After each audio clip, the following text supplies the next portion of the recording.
Хотя еще мы траура не сняли о нашем брате Гамлете родном. Но надо будет овладеть собою и несколько умереннее впредь скорбеть о нем, себя не забывая.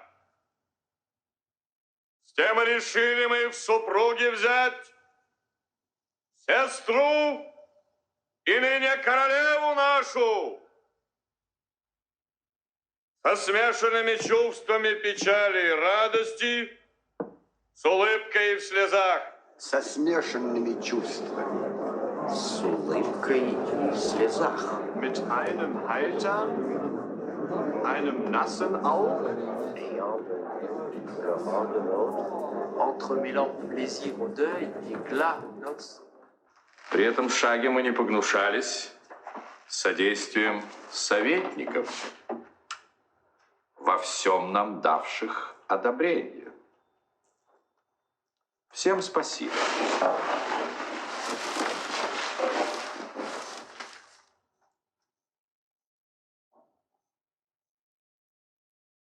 Теперь второе. Юный Фортинбрас, считая, что в стране по смерти брата у нас развал и внутренние распри, возмнил такое о своей звезде, что надоел нам, требуя возврата потерянных отцовых областей.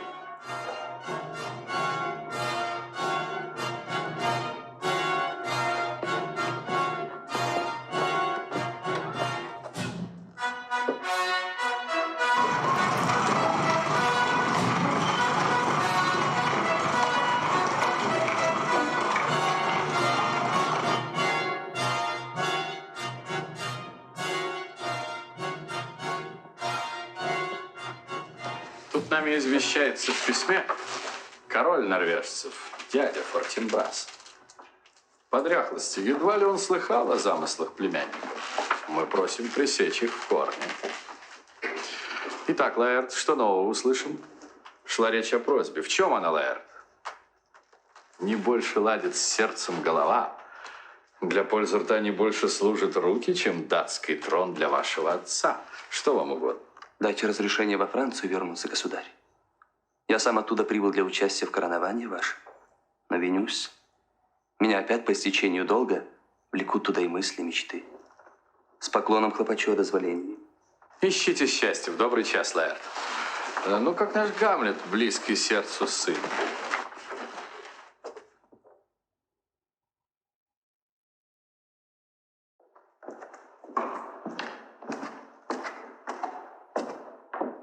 Ах, Гамлет, полно хмурится, как ночь. Взгляни на короля подружелюбней. До коих пор, потупивши глаза, следы отца разыскивать во прахе. Так создан мир, что живо, то умрет, и вслед за жизнью вечность отойдет. Так создан мир. Что ж кажется тогда столь редкостной тебе твоя беда? Не кажется, сударыня, а есть, мне кажется, неведомым. Пожалуйста, стряхни свою печаль. Пусть знает мир, что ты ближайший к трону. Что до надежд вернуться в Виттенберг и продолжать учение, эти планы нам положительно не по душе. Не заставляй меня просить напрасно. Останься здесь. Не езди в Виттенберг. Сударыня, всецело повинуюсь. Вот кроткий подобающий ответ. Своей сговорчивостью Гамлет внес улыбку в сердце, знак которой ныне о счете наших здравиц за столом пусть облакам докладывает пушка, и гул небес в ответ земным громам со звоном час смешается. Здравствуй, король.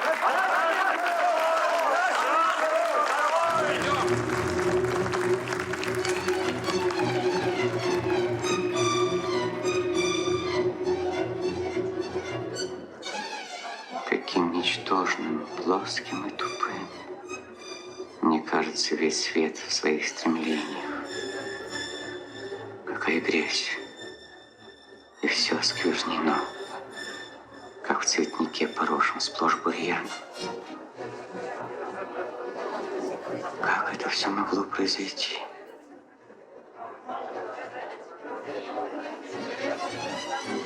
Два месяца как умер. 2 не будет.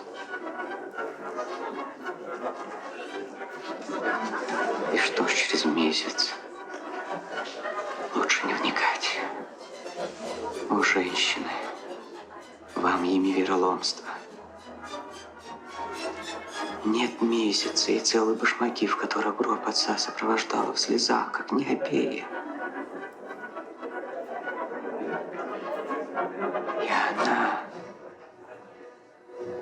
Нет, не видать от этого добра. Разбейся, сердце. Надо стиснуть зубы.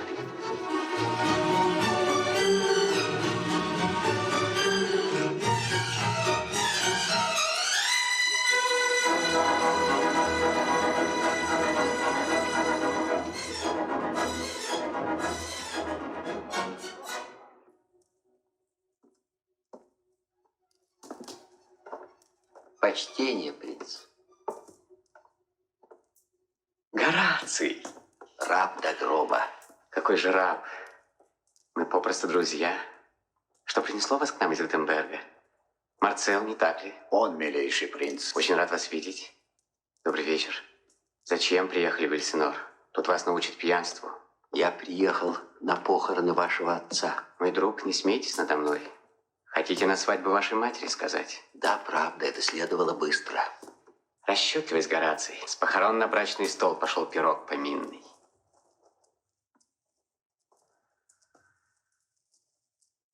Отец. Он словно предо мной. Где принц? В очах души моей, Гораций. Я видел раз его. Он был король. Он человек был в полном смысле слова.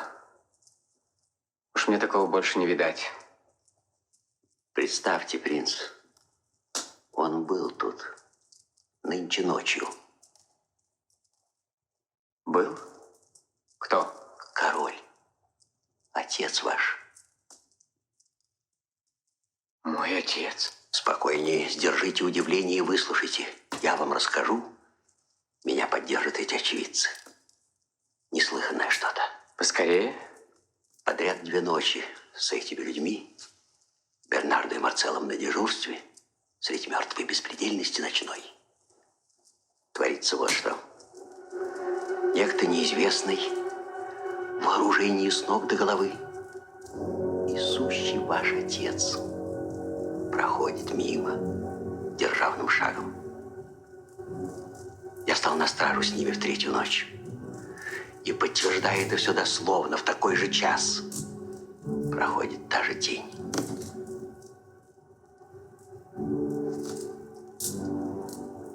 Ручаюсь жизнью, принц, что это правда. Да, все так, сейчас я успокоюсь. Кто ночью в карауле? Мой милорд. Я останусь с вами на ночь. Может, статься он вновь придет. Придет наверняка. Я с ним заговорю. Хотя бы ад, восстав, зажал мне рот.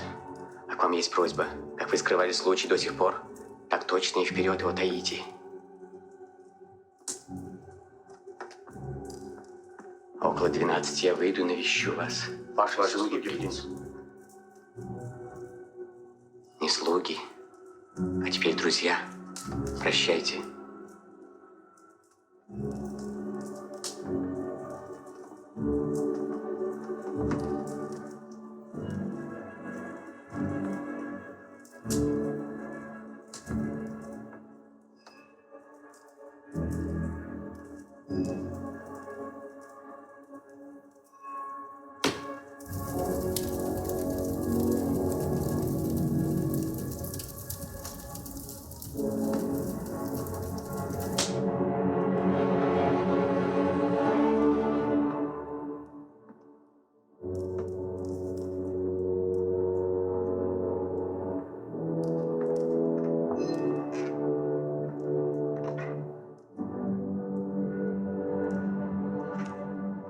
Отцовский призрак в латах.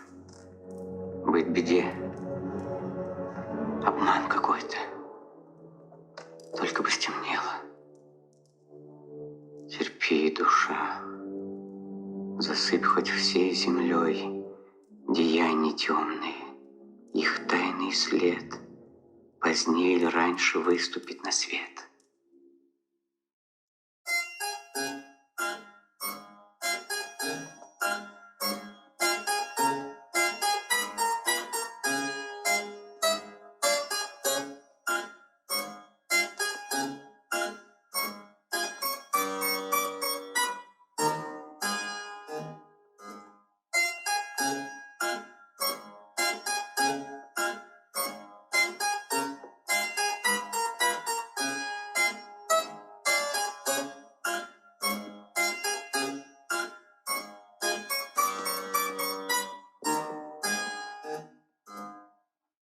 Мешки на корабле. Прощай, сестра.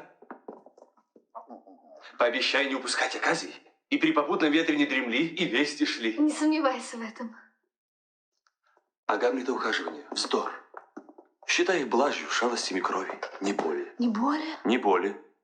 Страшись, сестра. Офелия, страшись. Остерегайся, как чумы влечения. На выстрел от взаимности беги. Все тут, Лаэрт. Стань под благословение. И заруби-ка вот что на носу. Заветным мыслям не давай огласки. Несообразным ходу не давай. Будь прост с людьми, но не запани брата. Рядись, во что позволит кошелек, но не фронти. Богато, но без вычур. По платью познается человек. Во Франции же на этот счет среди знати особенно хороший глаз. Прощай, запомнишься и собирайся. Почтительно откланяться осмелюсь. Давно уже время, слуги заждались. Прощай, Офелия.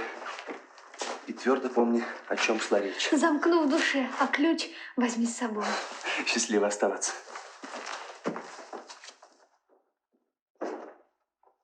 О чем шла речь, Офелия, у вас? Предмет принц Гамлет, если вам... Ах, вот как, это кстати. Я слыхал, он очень зачастил к тебе как будто. Что между вами, так и не хитри. Со мной не раз он в нежности пускался. В залог сердечной дружбы. Каково? В залог сердечной дружбы. Что ты смыслишь в таких вещах? А как ты отнеслась к его, как ты их назвала, залогом? Не знаю я, что думать мне о них. Так вот, я научу. Во-первых, думай, что ты дитя, принявший их всерьез, и требуй впредь залогов подороже. Отец, он предлагал свою любовь с учтивостью. С учтивостью, подумай. И в подтверждение слов своих всегда мне клялся чуть ли не святыми всеми. Силки для птиц. Пока играла кровь, и я на клятвы не скупился, помню. А Гамлету верь только в том одном, что молод он. И меньше в поведении стеснен, чем ты. Точнее, совсем не верь. Смотри, не забывай. Я повинуюсь.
Смотрите, принц! Вот он!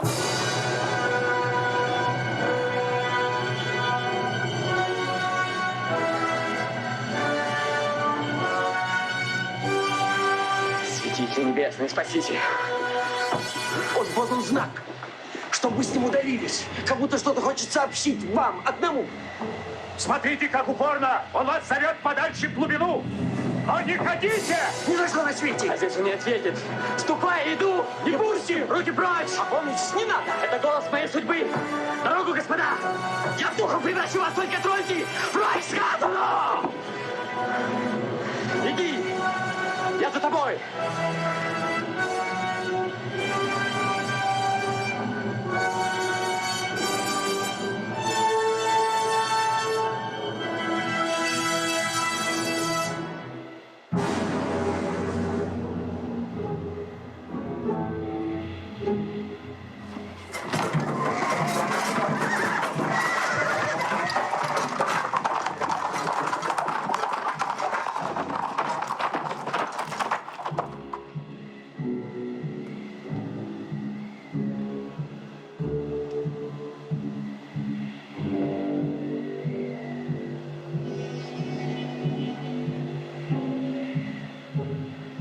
Какая-то в державе датской гниль!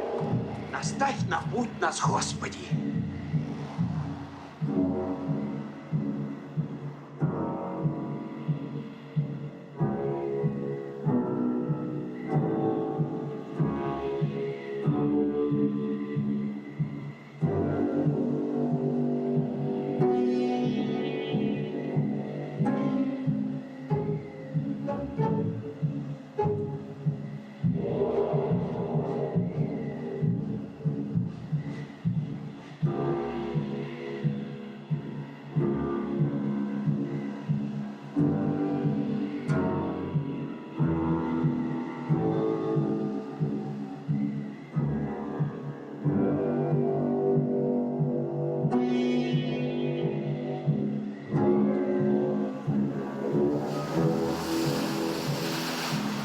Куда ведешь? Я дальше не пойду. Следи за мной. Слежу. Доверься мне и выслушай. Внимать тебе мой долг. И отомстить, когда ты все услышишь. Что? Слушай. Слушай. Слушай. Если только ты впрямь любил когда-нибудь отца, О, Боже мой.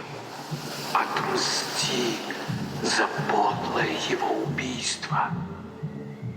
Убийство? Да, убийство из убийств. Как не бесчеловечны все убийства. Объявлено, что спящего в саду меня змея ужалила. Датчане бесстыдной ложью введены в обман.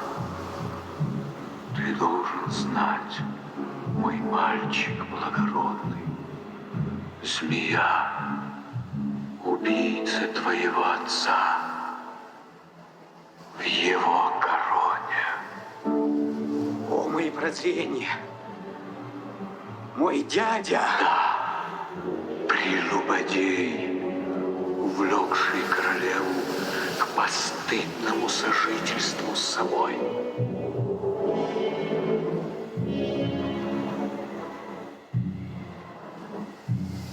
Но тише, ветром утренним пахнуло. Потороплюсь. Когда я спал, подкрался дядя твой с проклятым соком белины во фляге и в ухо влил настой. Так был рукой у брата я во сне, лишен короны, жизни, королевы. Ужас, ужас, ужас. Мой сын, не оставайся равнодушным. Не дай постели датских королей, служить кровосмешению и распутству. Однако, как бы ни сложилась месть, не посягай на мать.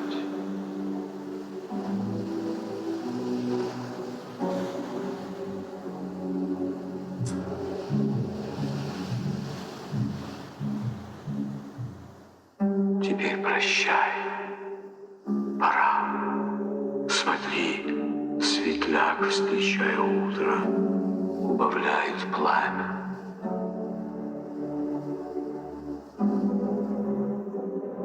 Прощай. Прощай.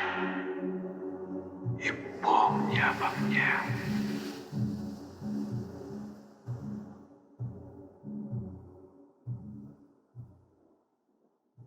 И помни обо мне.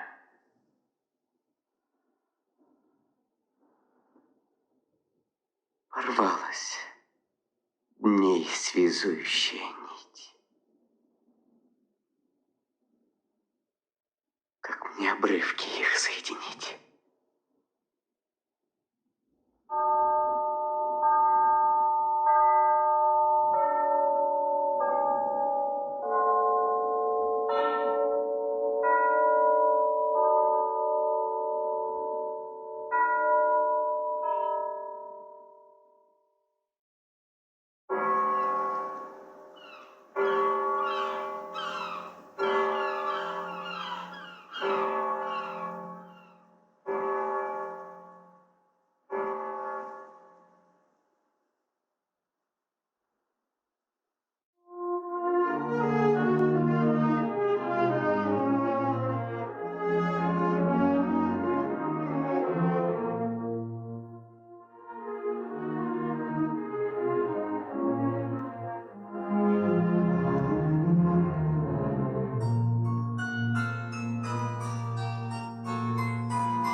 Не верю дневному свету,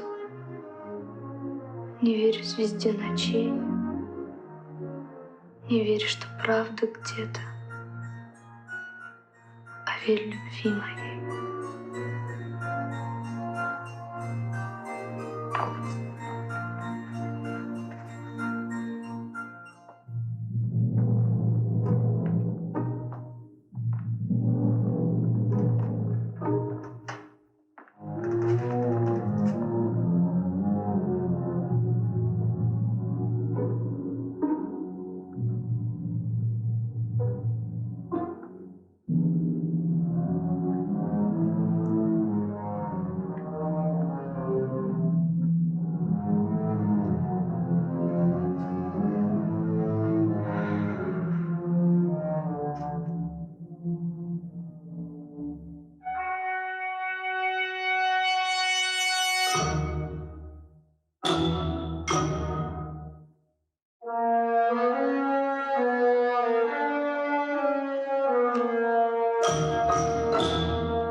Вот деньги и письмо к нему, Рейнальдо. Вручу, милорд. Да было бы хорошо до вашего свидания, голубчик, разнюхать там, как сын себя ведет. Желаю здравствуй. Милорд мой добрый. Пускай не замечают, что следят. О, нет, милорд. И музыки уроки пускай живет. Офелия, что сказать? Боже, правда, я вся дрожу от страха. От чего? Господь-то? Я шила. Входит Гамлет.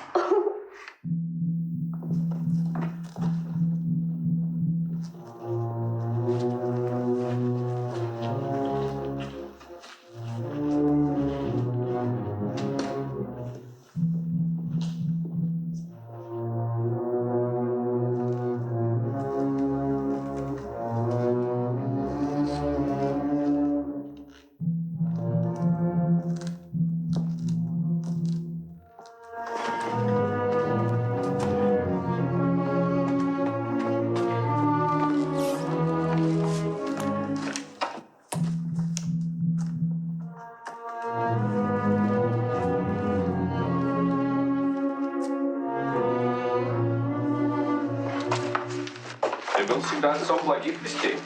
Был, государь, не так ли? И останусь. И знаете ли, что я доложу? Что либо этот мозг уж не годится в охотничьи щейки, либо я узнал причину Гамлетовой бредни. Причина, к сожалению, одна. Смерть короля и спешность нашей свадьбы. Вот что дала мне дочь из послушания. Небесный идол души моей, ненаглядная Офелии. И это Гамлет пишет? А она как приняла любовь? Я напрямик немедленно сказал своей девице, лорд Гамлет, принц, тебе он не чита. Она меня послушалась, и что же? Отвергнутый, чтобы выразиться вкратце, он впал в тоску, утратил аппетит, утратил сон, затем утратил силы, а там из легкого расстройства впал в тяжелое. Вы тех же мыслей? Да. Я это дам от этого отсечь, что прав. Как это нам проверить? Очень просто. Он бродит тут часами напролет.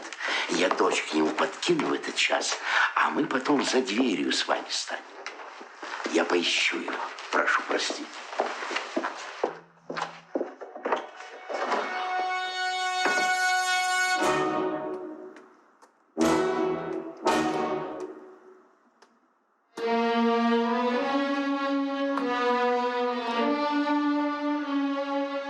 Как поживает господин мой Гамлет? Хорошо, слава богу. Вы меня знаете, милорд? Отлично, вы рыбный торговец. Нет, что вы, милорд. Тогда не мешало вам быть таким же честным. Честный, милорд? Да, сэр. Быть честным по нашим временам значит быть единственным из 10 тысяч. Это совершенная истина, милорд. Что и говорить. Если даже такое божество, как солнце, плодит червей, лаская лучами падаль. У вас есть дочь? Есть, милорд. Не пускайте ее на солнце. Не зевайте, приятель.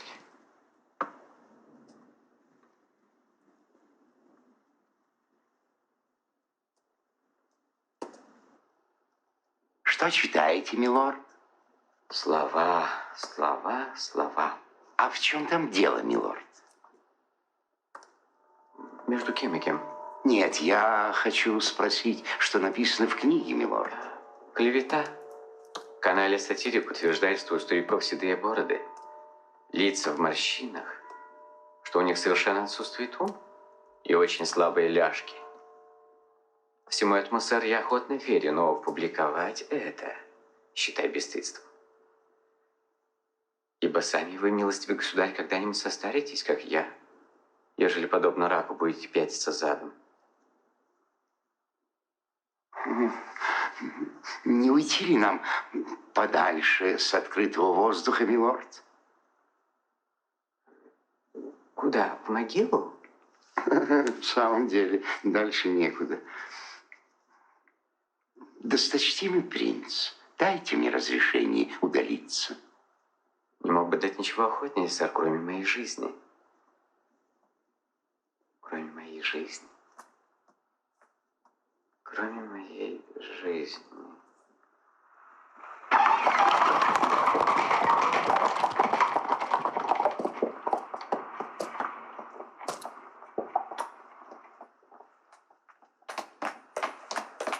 Почтенный принц, бесценный принц. Ба, милые друзья, ты, Гильденстерн, ты, Розенкранц. Ну, как дела, ребята? Как у любого из сынов земли. По счастью, наше счастье не чрезмерно. Мы не верхи на колпаке фортуны. Также не низу я подошел. Ни то, ни это, принц. Что нового? Ничего, принц, кроме того, что в мире завелась совесть. О, значит, скоро конец света. Впрочем, у вас неверные сведения.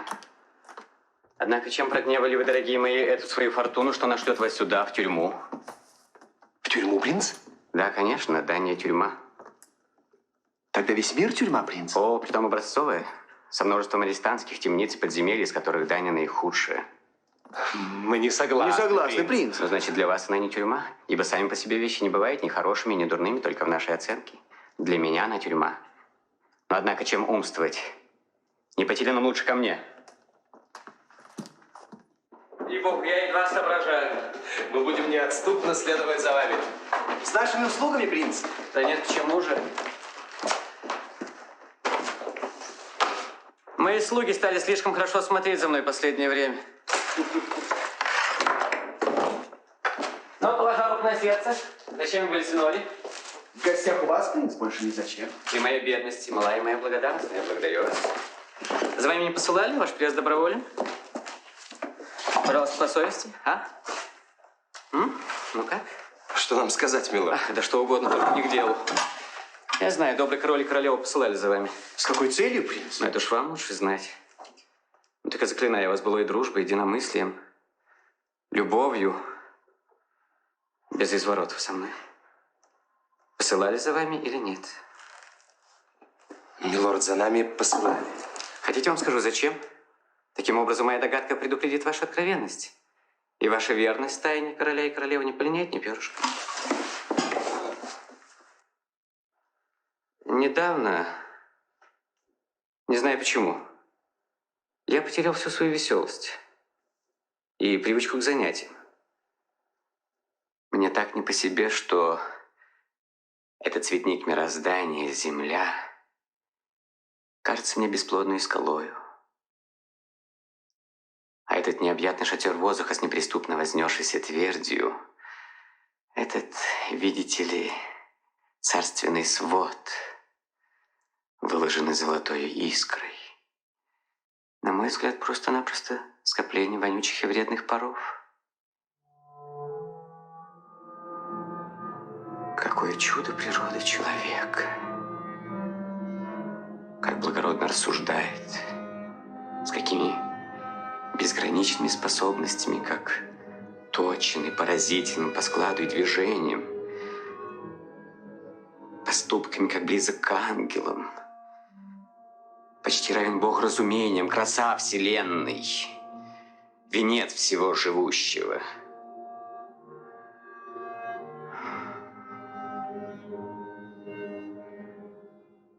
А что мне это квинтэссенция праха? Мужчина не занимает меня, женщины тоже, как не оспаривают это ваши улыбки. Ничего подобного не было в наших мыслях, принц. Что же вы усмехнулись, когда я сказал, что мужчина не занимает меня? Я подумал о том, какой постный прием вы окажете в таком случае актерам. Мы встретили их по дороге, и они едут сюда, чтобы предложить вам свои услуги. Что это за актеры? Столичные трагики. Те, которые вам так нравились, принц. Играющим королей низкий поклон.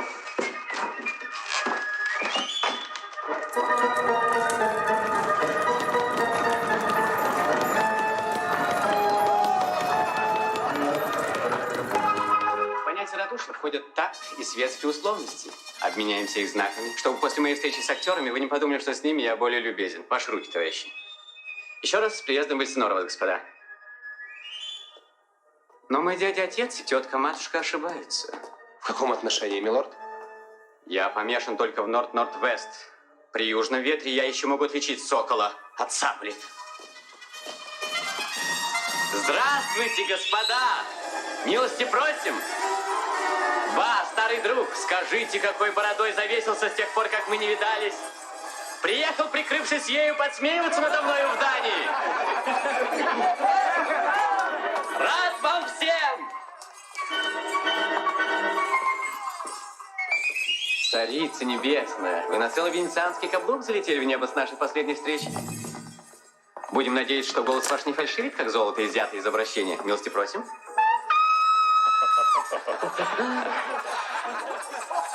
Здравствуйте, мои хорошие. Давайте, как французские сокольничьи, набросимся на первое, что нам попадется. Пожалуйста, какой-нибудь страстный монолог. Какой монолог, милорд? Помнится, раз ты читал один отрывок, где Эней расскажет о себе Дидонне. И особенно то место, где он говорит об убийстве Приама. Если он еще у вас в памяти, начните вот с какого места.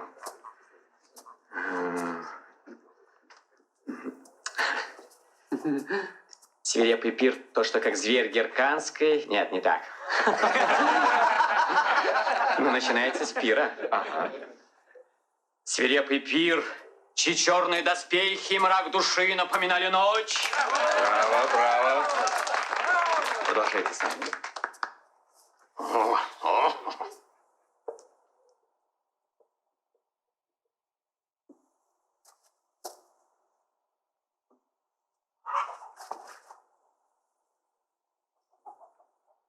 Пир его находит. На силу приподнявший меч Приам от слабости его роняет на земь. Ему навстречу подбегает Пир, с плеча замахиваясь на Приама. Но этого уже и свист клинка сметает с ног. Слишком длинно. Это пошлет в цирюльню вместе с вашей бородой. Продолжай, прошу тебя. Для него существуют только балеты и сальные анекдоты, от прочего он засыпает. Продолжай. Перейди к Гекубе. Ужасен вид поруганной царицы. Гася слезами пламя, босиком, она металась в головной повязке взамен венца и, обмотавши стан, от старости иссохший одеялом. Увидя это, каждый человек изверился бы в правоте фортуны и проклял бы владычество судьбы. А если б боги с неба подсмотрели, как потешался над царицей Пир, кромсая перед нею тело мужа, спокойствие покинуло бы их, глаза бы их наполнились слезами из жалости к несчастной. Какой же я холоп и негодяй. Не страшно, что актер проезжий этот. Фантазии для сочиненных чувств. Так подчинил мечте свое сознание, что сходит кровь со щек его.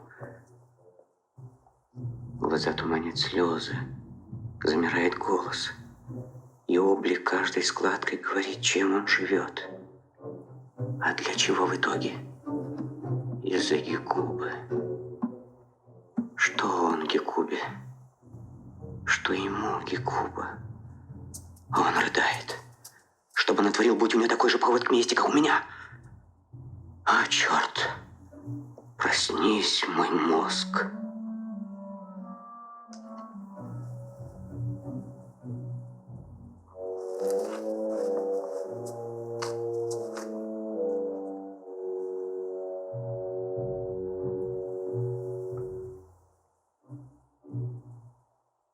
Хорошо. Скажи, старый друг. Да. Может, вы сыграть убийство Гонзага? Да, милорд. Поставь это завтра вечером. Скажи, в случае надобности можно будет заучить кусок строк в 12-16, который я напишу и вставлю, можно? Да, милорд. Превосходно. Почтеннейшие, посмотрите, чтобы об актерах хорошо позаботились. Проводите их. Завтра у нас представление!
Вот в чем вопрос.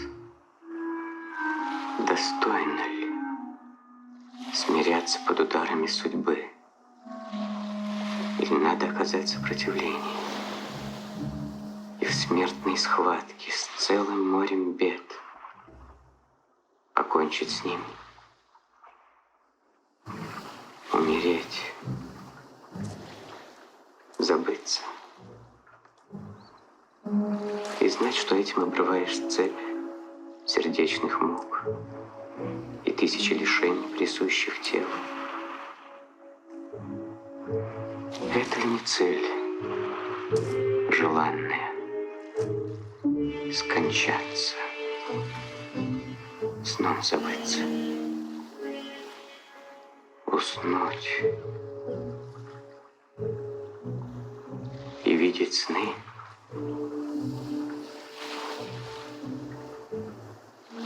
Вот и ответ. Какие сны в том смертном сне приснятся, когда покров земного чувства снят? Вот в чем разгадка. Вот что удлиняет несчастьем нашим жизнь на столько лет. А то, кто снес бы ложное величие правителей, невежество вельмож, всеобщее притворство, невозможность излить себя, несчастную любовь и призрачность заслуг в глазах ничтожества. Когда так просто сводит все концы удар кинжала. Кто бы согласился, кряхтя под ношей жизненной плестись, когда бы неизвестность после смерти, боязнь страны, откуда ни один не возвращался, не склоняла волей мириться лучше со знакомым злом, чем бегством к незнакомому стремиться. Так малодушничает наша мысль, и вянет, как цветок, решимость наша в бесплодии умственного тупика. Так погибает замыслы с размаха, вначале обещавший успех от долгих отлагательств. Но довольно.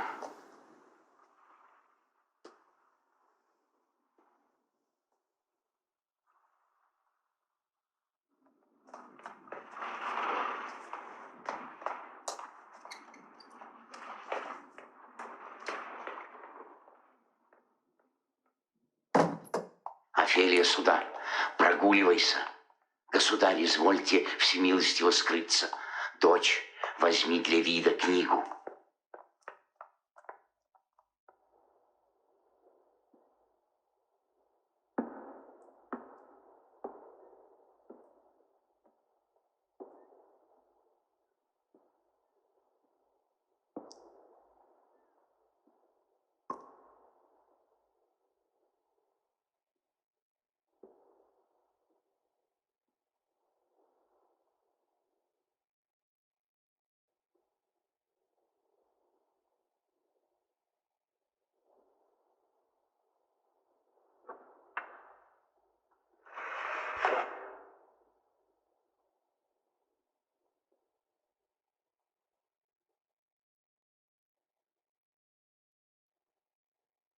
Принц, были ли вы здоровы это время?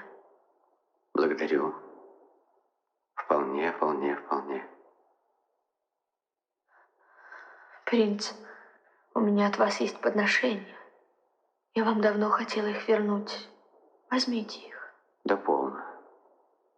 Вы ошиблись. Я в жизни ничего вам не дарил. Дарили, принц. Вы знаете прекрасно. С придачей слов, которых нежный смысл удваивал значение подарков. Порядочные девушки не ценят, когда им дарят, а потом изменят.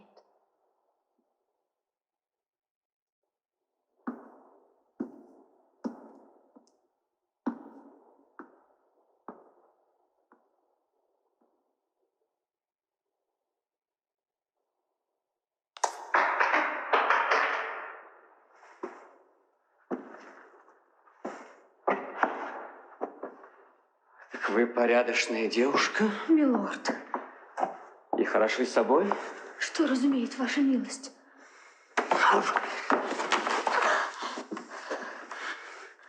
То, что если вы порядочны и хороши собой, вашей порядочности нечего делать с вашей красотой. Но разве для красоты не лучшая спутница порядочности? Ну, конечно, и скорее красота стащит порядочность в омут, нежели порядочность исправит красоту. Раньше это считалось парадоксом, и теперь доказано.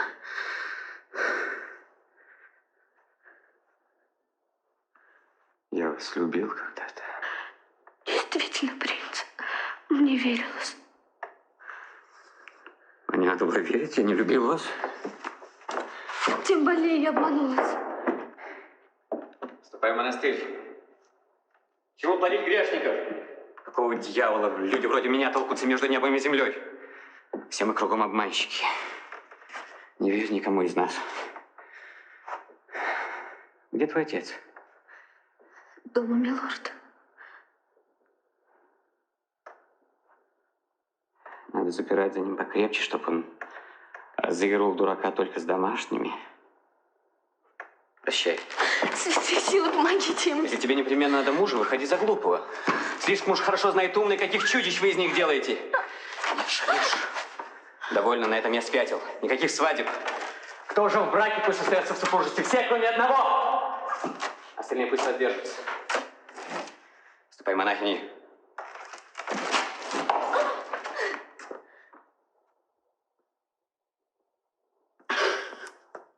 Не повторяй, что Гамлет говорил, слыхали сами. Уходи, дочу. Я думаю, когда пройдет спектакль, устроим встречу принца с королевой. Пусть с ним поговорит наедине. Хотите, я подслушаю беседу?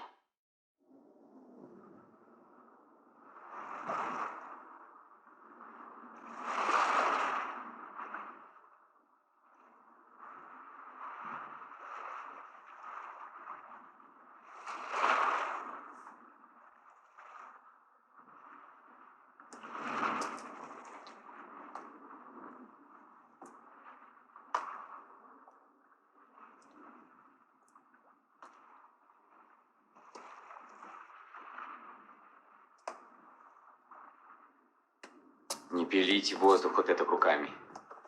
Однако без лишней скованности.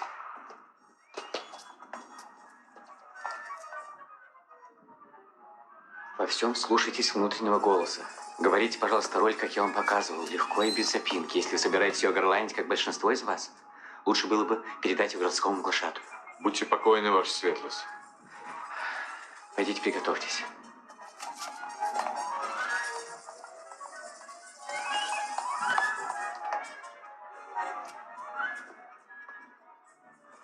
Горацио.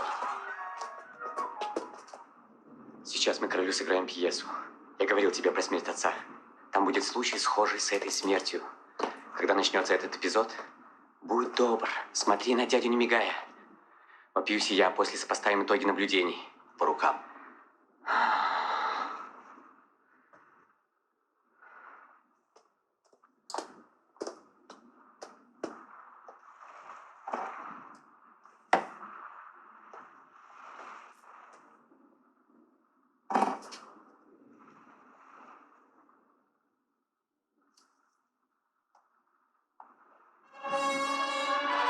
Они идут. Я вновь больным прикинусь.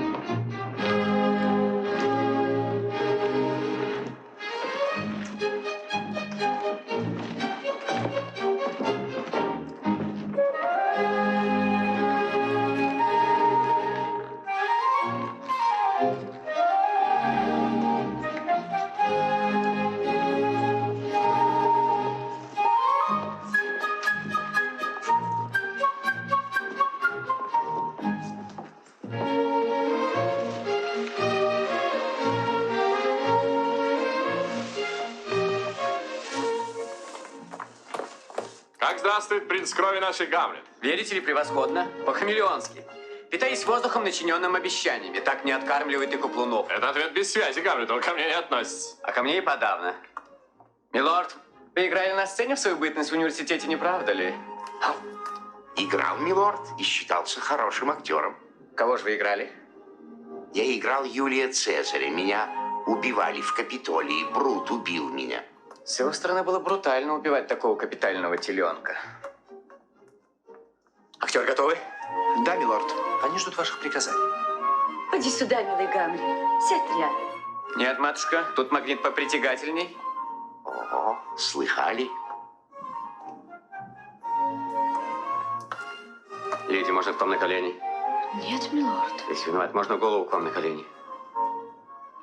Да, милорд. А вы уж решили какое-нибудь неприличие. Ничего я не решила, милорд. А ведь это чудная мысль лежать у ног девушки. Что такое, милорд? Ничего. Принц, вы сегодня в ударе. Кто, я? Да, милорд. Господи, боже мой, ради вас я и колесом пройдусь. Впрочем, что и остается, как не веселиться. Взгляните, какой радостный вид у моей матери. Я все 2 часа, как умер мой отец. Нет, принц, полных 2 месяца. Как так много? Ну, тогда к делу траур. Буду ходить в соболях силы небесные. Умер 2 месяца назад и все еще не забыт. Тогда есть надежда, что память о великом человеке переживет его на полгода.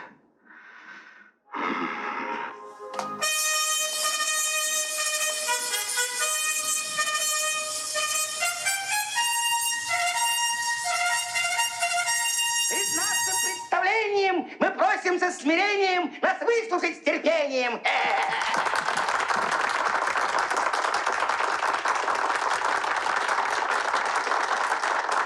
Что это, пролог или надпись на колечке? Действительно коротковато, милорд. Как женская любовь. В 30-й раз на конях четверней объехал Феб моря и мир земной. И 30 дюжин лун вокруг земли, 12 раз по 30 раз прошли с тех пор, как нам сближает все тесней любовь сердца, а руки Гименей. Еще раз столько. Солнце и луна могли б пройти, пока любовь сильна. Ну, горе мне. Годам наперекор болезнен вид ваш с некоторых пор. Душа моя, разлуки близок час. К концу подходит сил моих запас, а ты и дальше в славе и любви существования радостью живи. Другой супруг, как знать? Не суесловь. Предательством была бы та любовь. Убей меня за новым мужем гром. Кровь первого да будет на втором. Не полюбив, вступает в новый брак. Расчет и жадность, вот ее рычаг. Мне верится, вы искренне во всем, но не всегда стоим мы на своем. Чтоб жить, должны мы клятвы забывать, которые торопимся давать. Так и боязнь второго сватовства жива у вас до первого вдовства. Малейший шаг, ввергай меня в беду, когда, вдова, я замуж вновь пойду. Зарок не шутка, но оставь меня. Я утомился сутолокой дня и отдохну немного. Выспись всласть, и доминует в жизни нас напасть.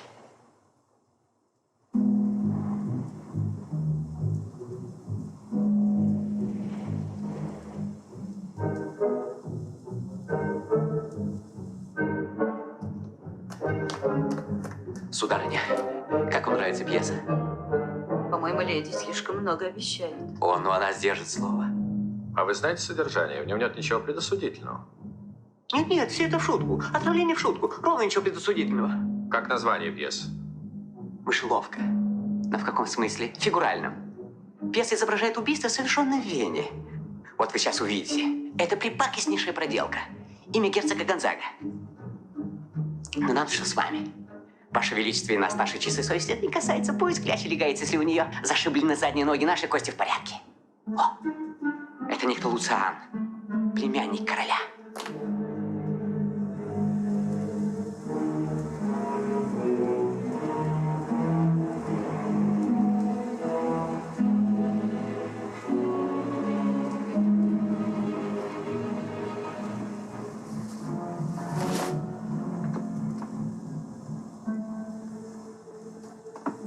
убийца. Ну, чума ты этакая. Брось свои безбожные рожи и начинай. Рука тверда, дух черен, крепок яд. Удобен лик, ничей не видит взгляд. Теки, теки, держись свою расправу, Гекате посвященная отрава. И спеши весь вред, который в травах есть, над этой жизнью действие привесть.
Где спят, а где ночной обход, кому шнурок назначит?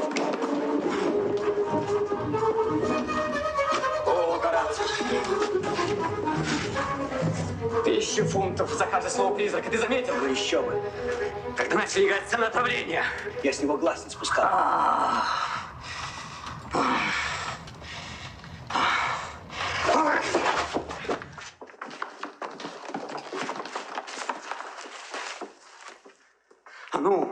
А ну, музыка.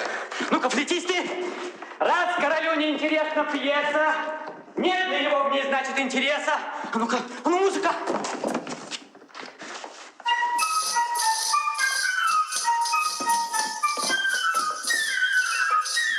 Добрейший принц, бесценный принц, добрейший принц. Можно попросить вас на 2 слова? Хоть на целую историю, сэр. Король, сэр, Да, сэр, что с ним?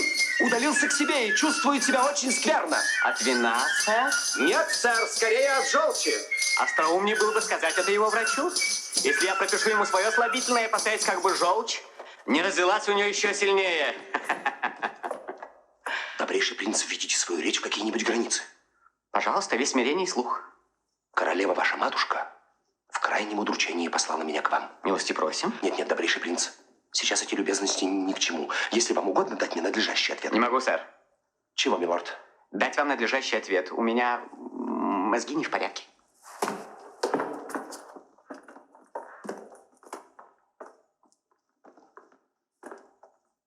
Итак, ни слова больше. К делу. Моя мать, говорите вы? Ваше поведение повергло в изумление. Она желает поговорить с вами у себя в комнате. О, удивительный сын, так удивляющий свою мать. А не прилипло ли к этому удивлению что-нибудь повещественнее любопытно? Принц, вы когда-то любили меня. Как сейчас, клянусь этими воровскими орудиями. Принц, в чем причина вашего нездоровья? Вы же сами отрезаете себе путь к спасению, пряча свое горе от друга. Я нуждаюсь в служебном повышении. Как это возможно, принц, когда сам король назначил вас наследником датского престола? Да, сэр, но пока мистравка подрастет, лошадка с голоду умрет. Старовата поговорка.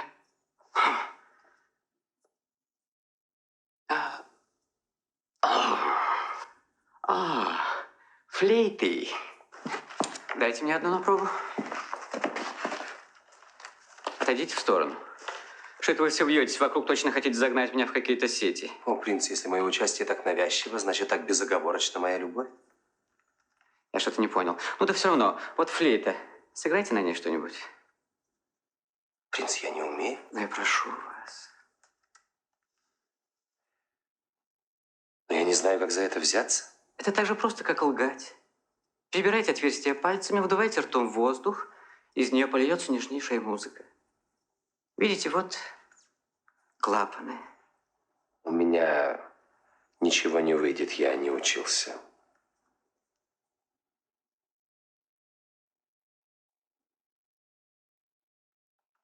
Смотрите же, с какой грязью вы меня смешали. Вы собираетесь играть на мне. Вы приписываете себе знания моих клапанов. Вы уверены, что выжмете из меня голос моей тайны. Вы воображаете, будто все мои ноты снизу доверху вам открыты. А эта маленькая вещица нарочно приспособлена для игры. У нее чудный тон. И тем не менее вы не можете заставить ее говорить. Что же вы думаете, со мной это легче, чем с флейтой? Объявите меня каким угодно инструментом, вы можете расстроить меня. Но играть на мне нельзя.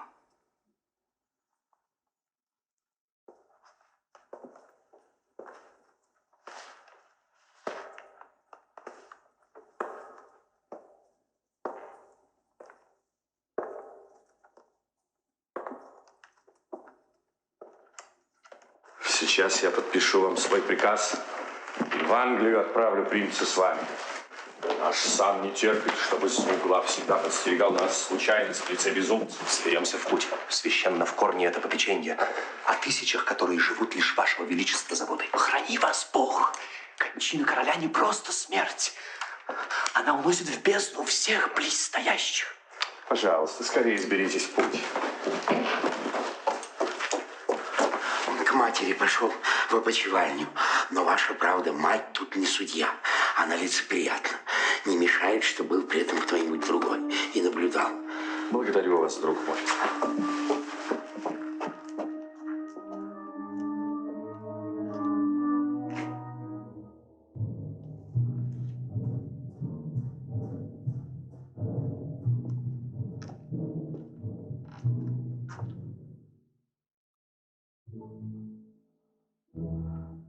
Когда бы кровью брата был весь покрыт я, разве и тогда омыть не в силах небо эти руки? Что делала бы благость без злодейства? Мы молимся, чтоб Бог нам не дал пасть или вызволил из глубины падения. Я пал, чтоб встать.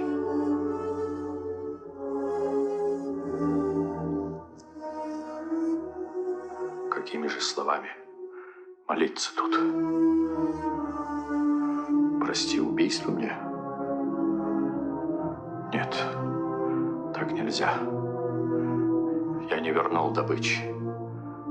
При мне все то, зачем я убивал. Моя корона, край и королева. За что прощать того, кто тверд в грехе?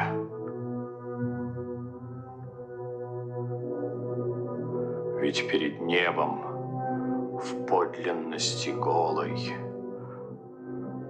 лежат деяния наши без прикрас.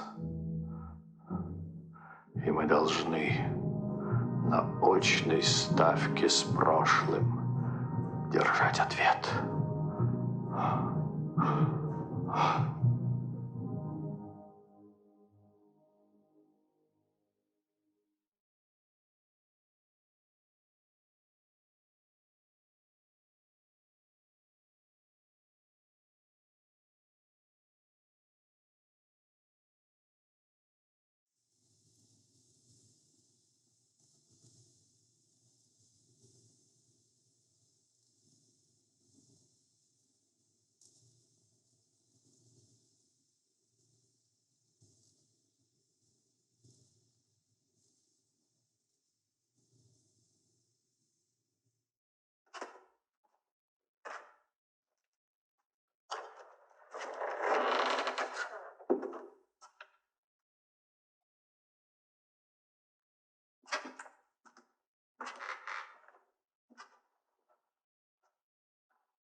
Мать! Миледи! Скажите, вы спасли его от кары своей рукой. Я спрячусь за ковром. Пожалуйста, покруче.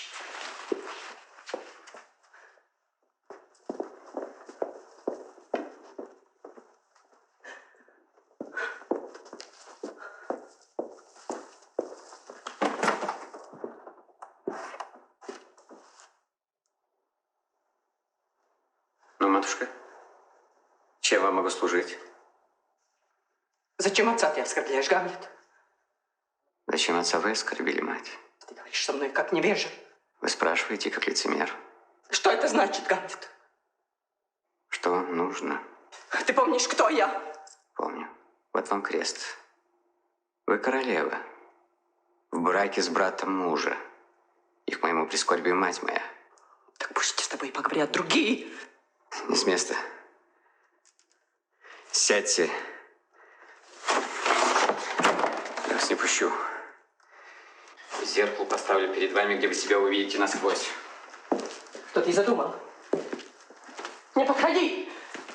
Спасите! Эй! Ах так! Тут крысы! Напоить! Готово! Что ты наделал? Разве там стоял король? Ты жесток, какое злодеяние! Не больше, чем убийство короля и обручение с братом мужа, леди! Убийство короля! Да, леди! Да!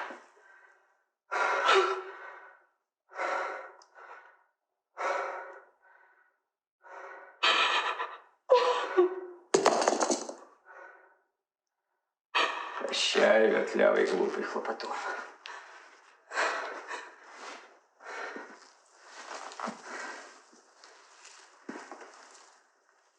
Я спутал с кем-то поважнее.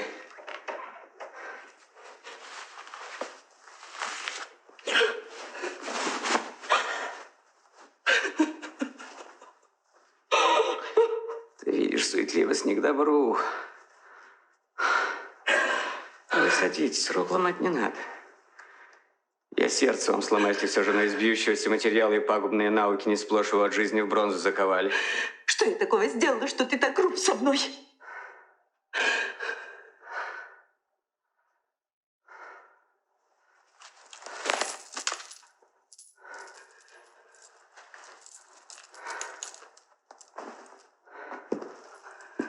Вы сделали такое.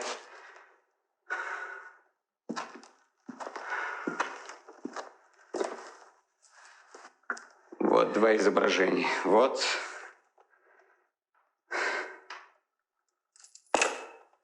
И вот.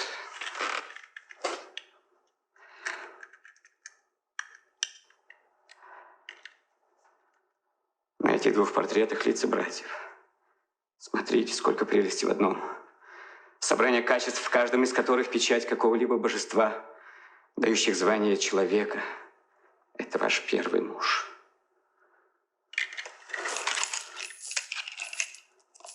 А это ваш второй. Он словно колос, пораженный спорыньёю в соседстве с чистым. Где у вас глаза? Ни слова про любовь. Или так, как ваши живут не бурями, а головой. А где та голова, чтоб совершила такую мену? Стыдливость, где ты? Когда так властной страсти над вдовой, как требует от девушек стыда. Какой пример вы страшный подаете невестам нашим? Гамлет, перестань! Ты повернул глаза зрачками в душу, а там повсюду пятна черноты, их ничем не смыть. Валяться в сале продавленной кровати, утопать в испарине порока, любоваться своим падением. Гамлет, пощади! Твои слова, как острее кинжалов, режет слух. С убийцей и с котом, не стоящим 1/200 доли того, что тот с петрушкой в королях с карабаньком на царстве.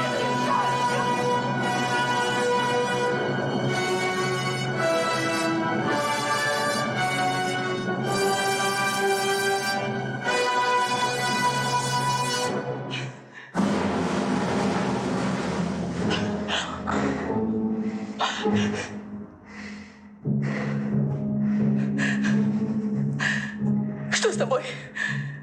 Чем полон взор твой?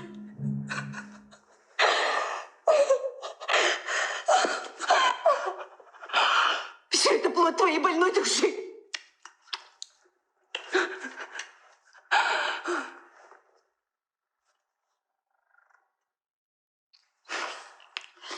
Мой пульс, как ваш, отсчитывает такт.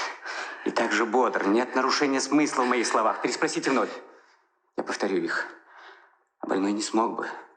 Не тешьтесь в мысли, будто все несчастья не в вашем поведении, а во мне. Какая мать затянет рану коркой, а скрытый гной. Вам выезд все внутри. Гамлет, сердце бьется пополам. Вот и расстаньтесь с худшей половиной, чтобы пользоваться лучше, тем полней.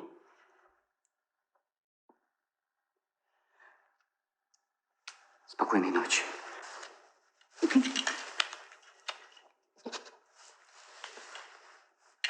Не ходите к дяде.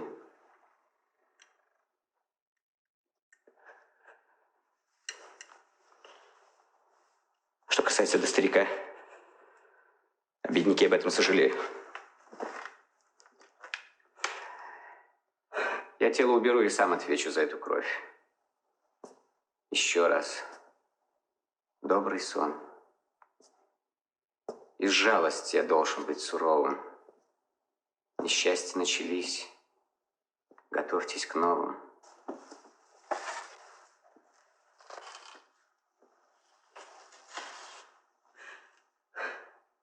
Еще два слова. Что ж теперь мне делать? Еще вы спрашиваете? Тогда ложитесь ночью с королем в постель. И в благодарность за его лобзания, которыми он будет вас душить, в приливе откровенности сознайте, что Гамлет вовсе не сошел с ума, а притворяется с какой-то целью. Ты знаешь сам, что я скорее умру, чем соглашусь предать тебя. Меня шлют в Англию. Слыхали? Да, к несчастью. Я и забыла, это решено.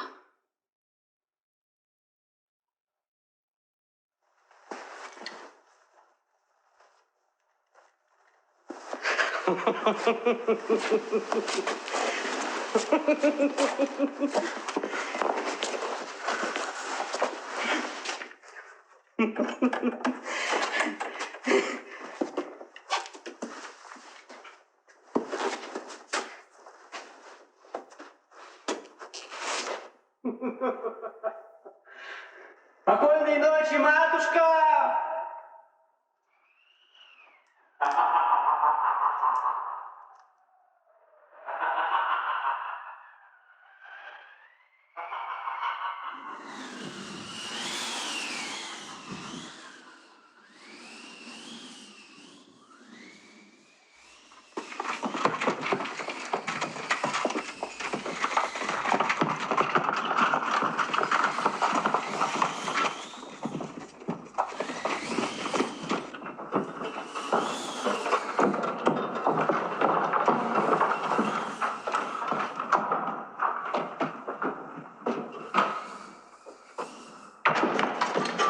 Милорд!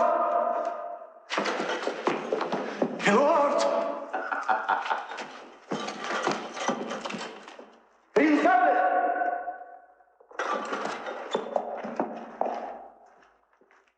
Откуда шум? Кто Гамлета зовет? Милорд, что вы сделали с мертвым телом? Смешал с землей, который труп сродни. Скажите, где он? Мы снесем в часов. Об этом бросьте даже помышлять. О чем? Что я буду действовать в ваших интересах, а не в своих собственных. Да и что еще за расспросы со стороны какой-то губки? Что отвечать на них сыну короля? Вы сравниваете меня с губкой, принц? Да, вас с губкой, живущей с соками царских милостей. А на поверку это его лучшие слуги. Король закладывает их за щеку, как обезьяна, сует в рот первыми, а проглатывает последними. Понадобится то, чего вы насосались. Он взял, выдавил вас, и снова вы сухи для новой службы. Я не понимаю вас, принц. Это меня радует. В уме нечутком не место шуток.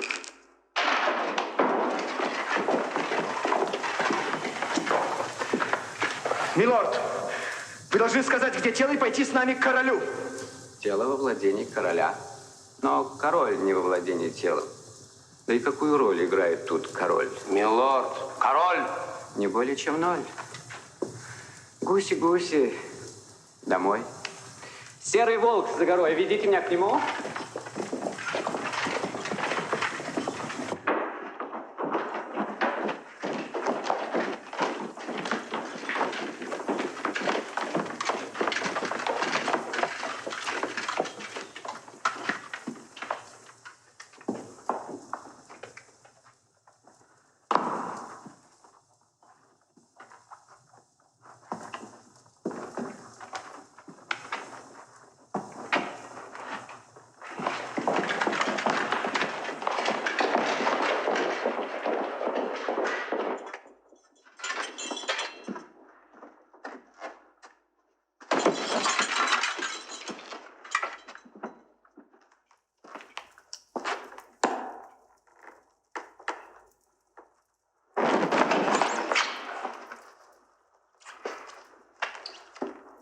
Гамлет, где Полоний?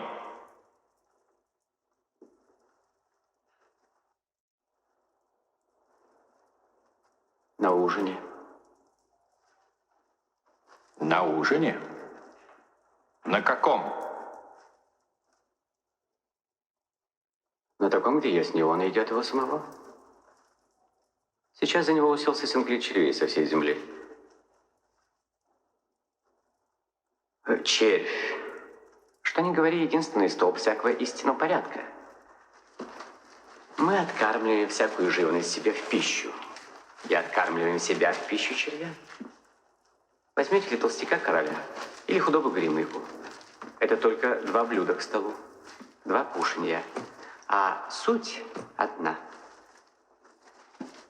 Увы, увы. Можно вытащить рыбу на червяка, пообедавшего королем, и пообедать рыбой, которая проглотила этого червяка. Что ты хочешь этим сказать?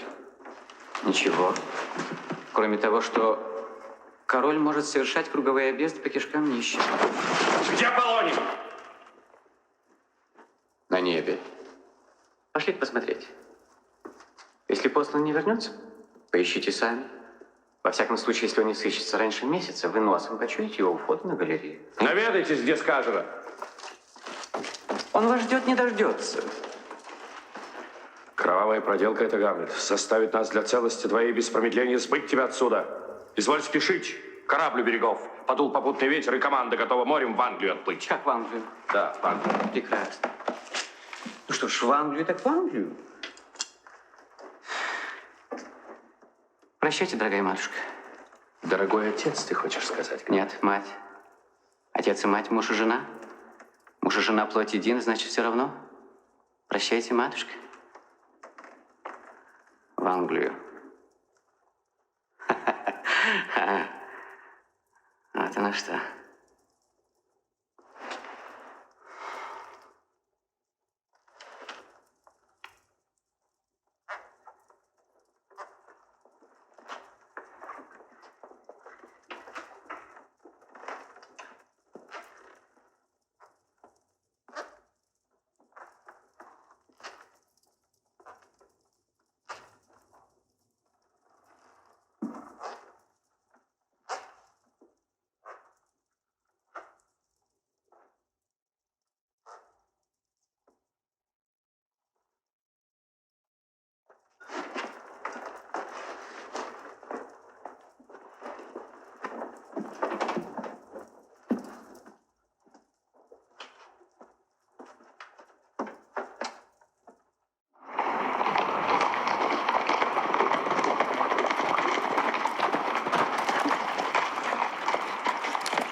et propter legem tuum sustinui te Domine.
Шлю вас с поклоном королю датчан.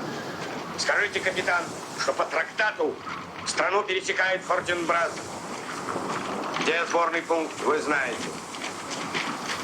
Прибавьте, что если бы явилась в нас нужда, мы тут как тут, по первому желанию. Отряд, вперед!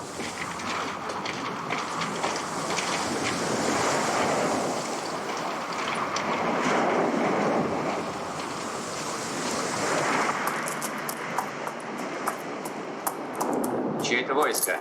Армия норвежцев. Да, поход? На Польшу. Кто и глава? Принц Фортенбрас, племянник королевский. Вы движетесь к границам или внутрь? Сказать по правде, мы идем отторгнуть местечко, незаметное ничем.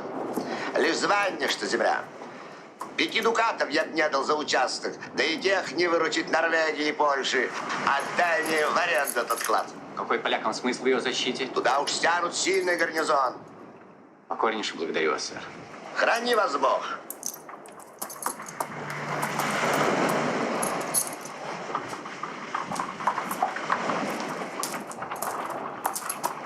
Милорд, мы ждем вас. Ступайте, я вас тотчас догоню.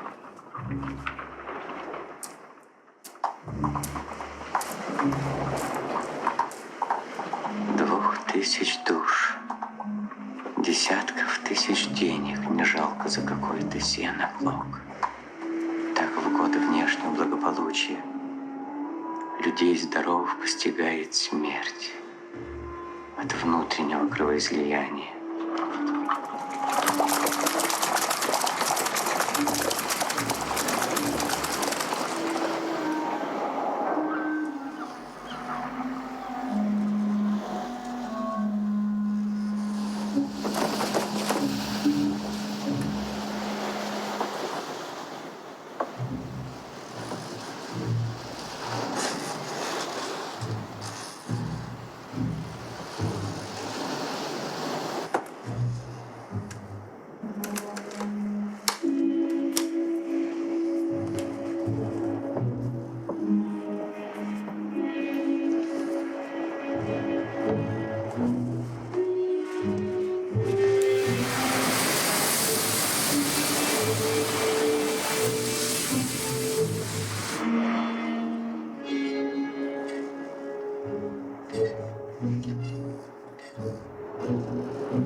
прибытию в Англию принц Гамлет должен быть обезглавлен.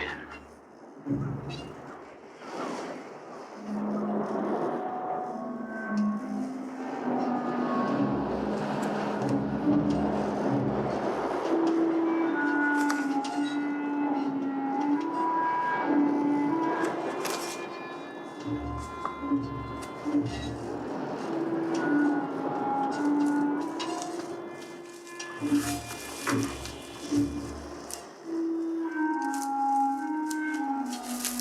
что ж, еще посмотрим, чья возьмет. Забавно будет, если сам подрывник взлетит на воздух. Я под их подкоп, чтоб с места не сойти мне. Вроюсь ниже и их взорву. Ну и переполох, когда подвох наткнется на подвох. Податели означенной бумаги предать на месте смерти без суда.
Повалят беды, так идут Гертруда не врозь, а скопом.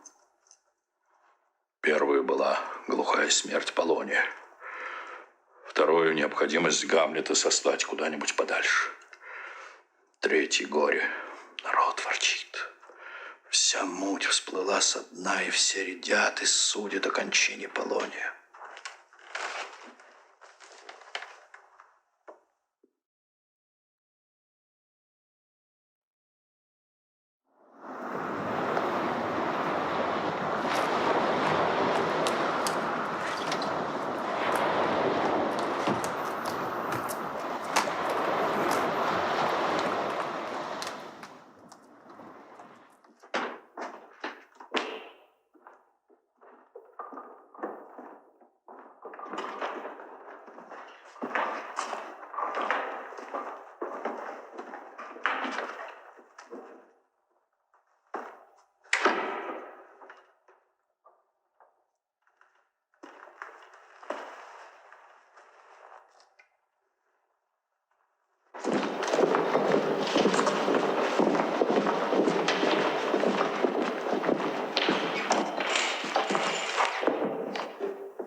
Где дальняя краса и королева?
Что с вами, Офелия? Почем я отличу вашего дружка, плащ паломника на нем, странника клюка? Голубушка, что значит эта песня? Да ну вас. Вот я вам дальше спою. Белый саван белых роз, деревце в цвету, и лицо поднять от слез, мне не в моготу. Как вам живется, милочка моя? Надеюсь, все к лучшему. Надо быть терпеливой. Но я не могу не плакать, как подумать, что его положили в сырую землю. Надо известить брата.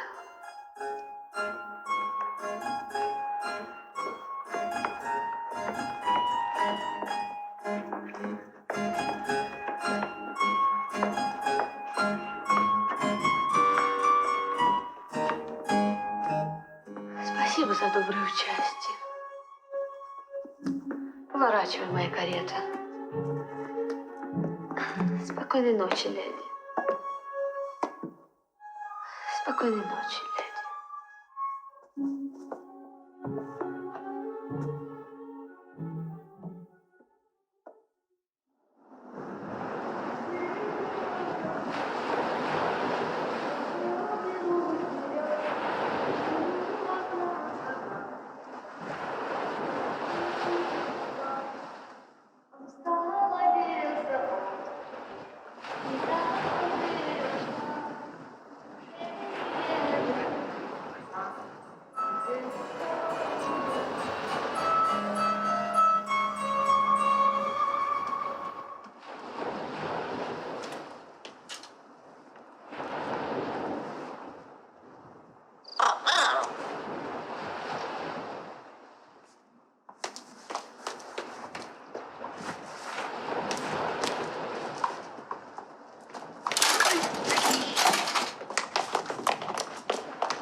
Спасайтесь, государь! Бунтовщики!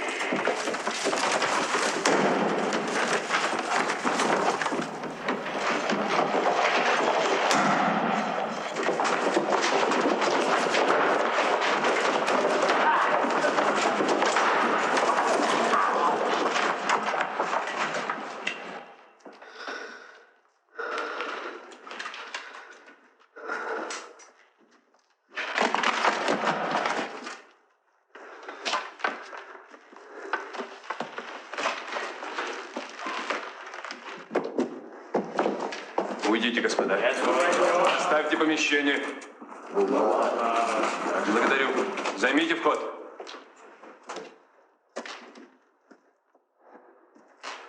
Итак, король презренный, где мой отец? В гробу. Ну не король тому виной. Пусть спрашивает в волю. Власть короля в такой ограде Божьей, что сколько враг на нас не посягай, руками не достать. Как умер он? Лаэрт, мой добрый, вы б узнать желали всю подноготную про смерть отца? Как сделать это, если в ослеплении сметаете вы словно кучу карт врага и друга, правых и неправых? Нет, лишь врагов. Вы их хотите знать? Да. А друзьям открою я объятия с готовностью. Теперь вы говорите, как добрый сын и верный дворянин, что я в утрате вашей не повинен и сам скорблю, вам станет дня яснее.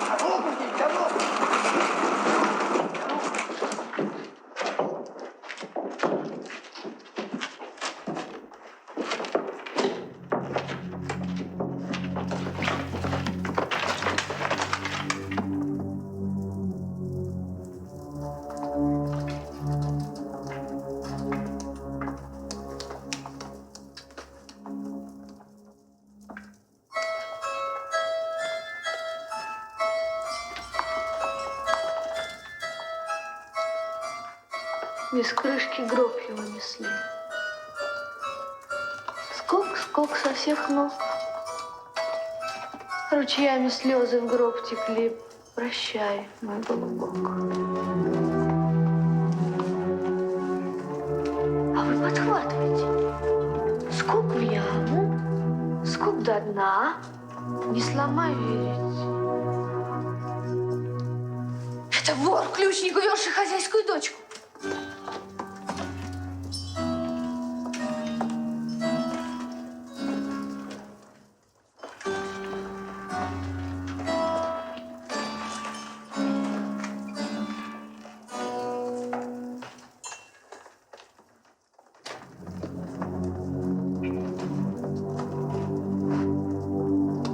Свидетель Бог, я полностью воздам за твой угасший разум.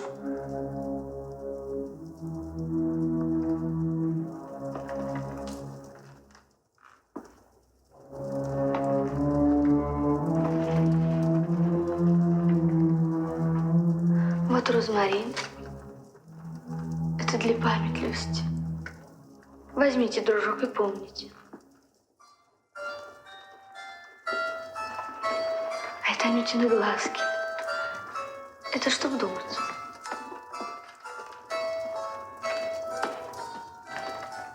Вот ромашка.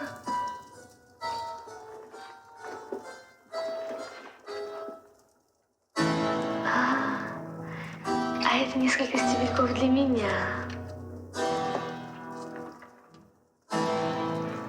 В отличие от моей, носите свою как-нибудь по-другому.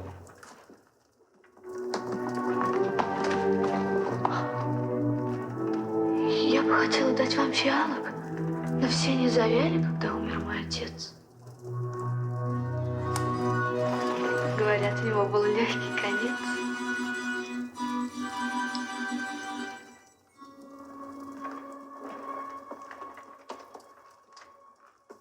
Но Робин родной мой, но Робин родной мой, вся радость.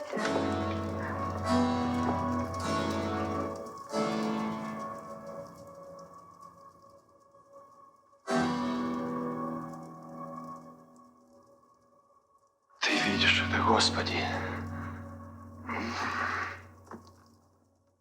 Лаэрт, поверьте в живость моего участия и дайте оправдаться. Из друзей подите выберите самых умных. Пусть, выслушав, они рассудят нас. И мы в союзе с вами как-нибудь добьемся правды. Я на все согласен.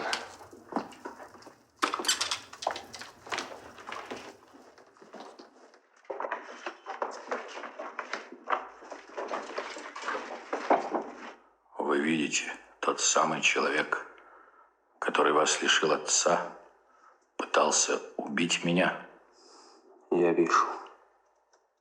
А чего ж не нарядили следствие по делу такой великой важности? Лишь им и дышит королева-мать. Другое основание, от чего не предал я суду его открыто, привязанность к нему простых людей. Ну что еще там? Письма, государь, от Гамлета. От Гамлета? Кто подал? Какие-то матросы, государь.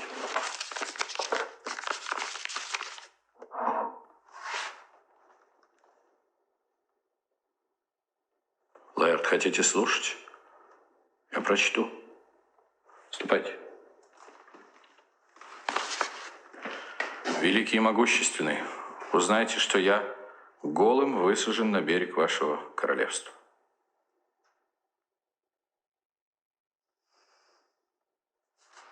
Что вы скажете на это? Не знаю сам.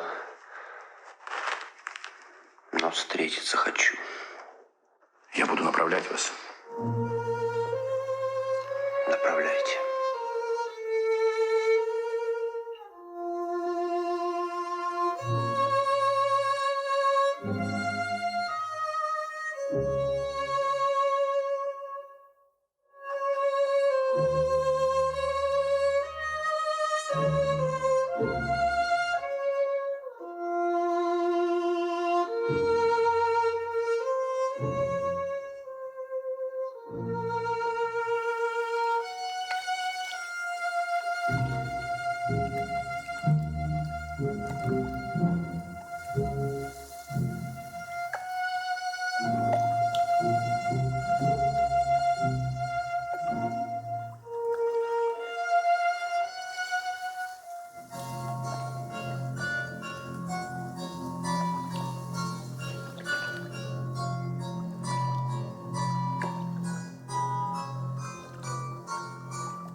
Горацио,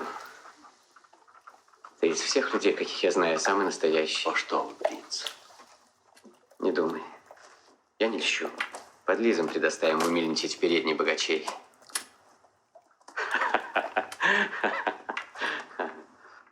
Мечтаю молодые дни, я девушка души, и думал только тем они одним и хороши. Но тихо старость подошла и за руку взяла, и все умчалось без следа, неведомо куда. В этом черепе был когда-то язык. Его обладатель умел петь. А этот негодяй шмякнул его об землю так точно, это челюсть Каина, который совершил первое убийство. Возможно, голова, с которой этот осел обходится так пренебрежительно, принадлежала какому-нибудь политику, который собирался перехитрить самого Господа Бога, не правда ли? Возможно, милорд. Да, вот именно. А теперь он угодил курносый. Сам без челюсти, и церковный сторож бьет его по скулам лопатой. Поразительное превращение. Если бы только можно было заглянуть в его тайну. Стоило растить эти кости, чтобы потом играть ими в бабки. Мои начинают ныть при мысли об этом.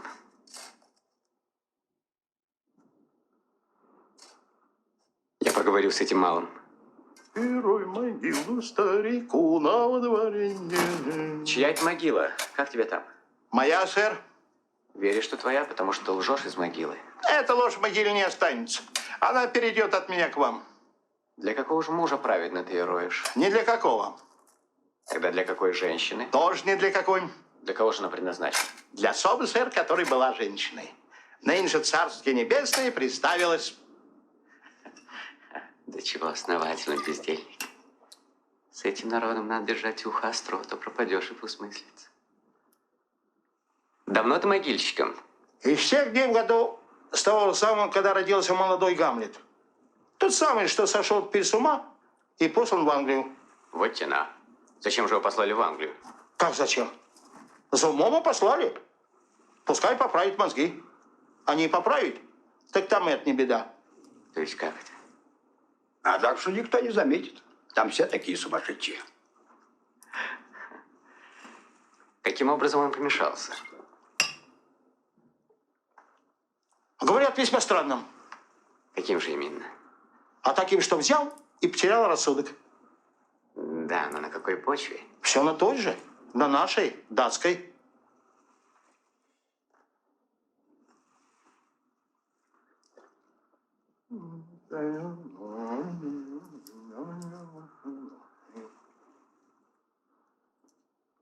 Много ли пролежит человек в земле, пока не сгниет? Да как вам сказать? Ежели не протухнет заживо, сейчас пошел такой покойник, что едва дотягивает до похорон, то лет 8-9 продержится. Кошаевник этот все 9 с верностью. А чё ж это дольше других? Видите ли, сударь, шкура у него так выдублена промыслом, что долго стоит против воды. А вода, будь вам ведомо, самый первый враг для вашего брата-покойника, как помрете.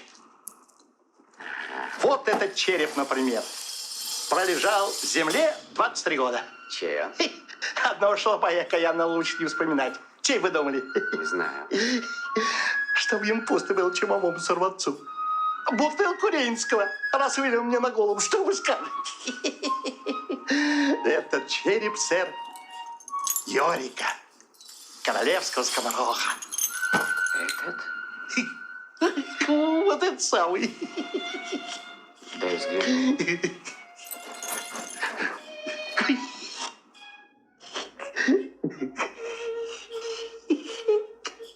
Бедный Йорик. Я знала о Горацио.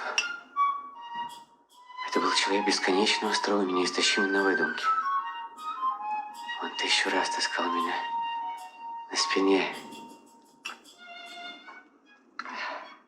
А теперь от самоотвращения тошнотой подступает к горлу.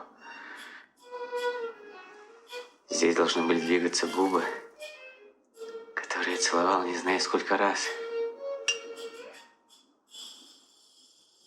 Где теперь твои каламбуры, твои смешные выходки, твои куплеты? А? Ничего в запасе, что позубоскалить над собственной беззубостью. Полное расслабление.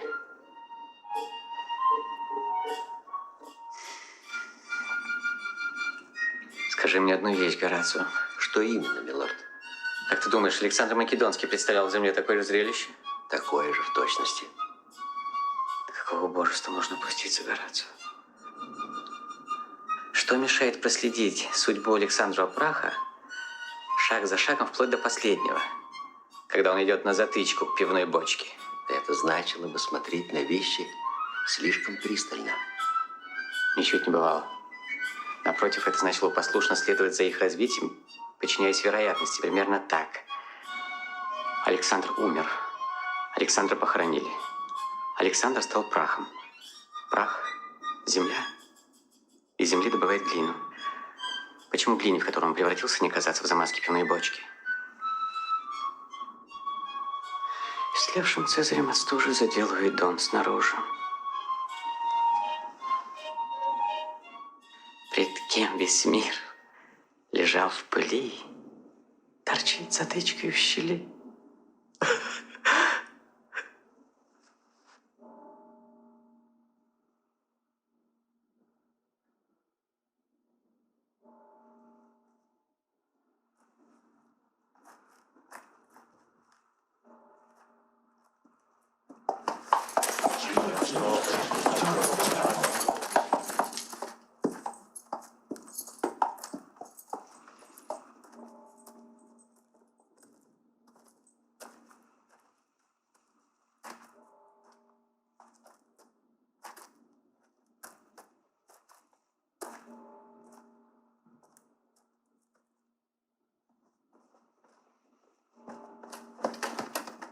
Что вы еще добавите из службы? В предписанных границах свой устав мы уже так расширили.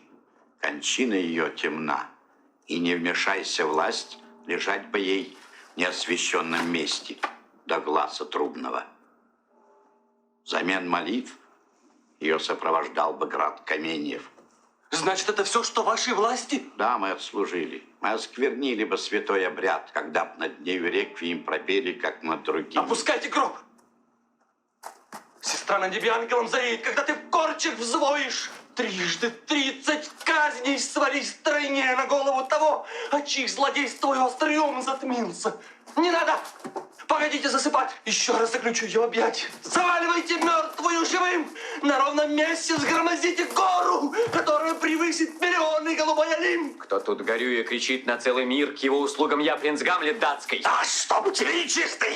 Учись молиться, горло не дави, ты право пожалеешь, руки с горла! Господа! Гамлет, Гамлет! Спокойней, принц! Соперничество это согласен я оружием разрешить. И не умусь, пока мигают веки. Соперничество, сын мой. Я любил Офелию и 40 000 братьев. И вся любовь их мечта моей. Скажи, на что ты в честь ее способен? Он вне себя. Не трогайте его. Я знать хочу, на что бы ты решился. Рыдал, рвал платье, дрался. Голодал, пил уксус, крокодилов ел. Все это могу и я. Ты слезли и пришел в могилу прыгать мне на посмеяние.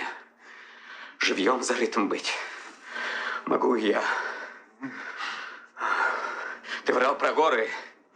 Миллионы акров нам на кругах, чтоб солнце век сожгло. Ты думал глоткой взять. Могу и я.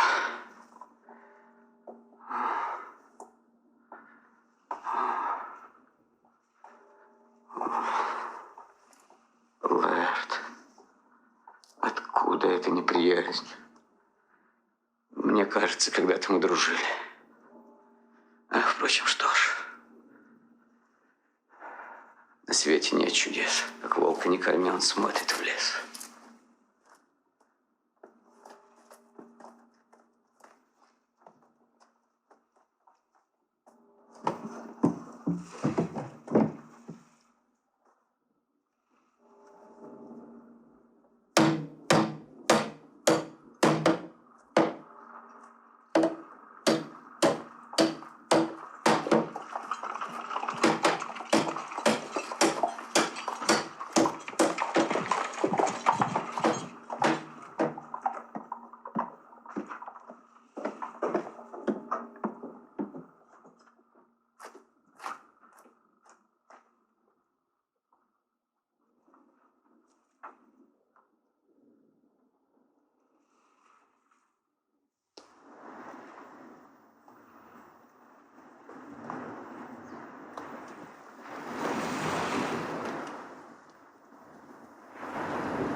При Гамлете я слышал как-то раз, хвалили вас во многих отношениях. Но он вам позавидовал в одном. В безделке, в фехтовальном мастерстве. Вот и предлог. Предлог? Не понимаю. Вас с ним сведут и выставят заклады.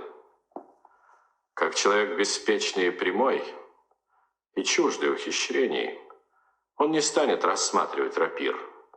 И вы легко, чуть изловчас, подмените тупую с предохранением голый боевой, и за отца сквитаетесь. Отлично. Кое-чем добавок смажу острие. На случай, если б попросил он пить, поставлю кубок.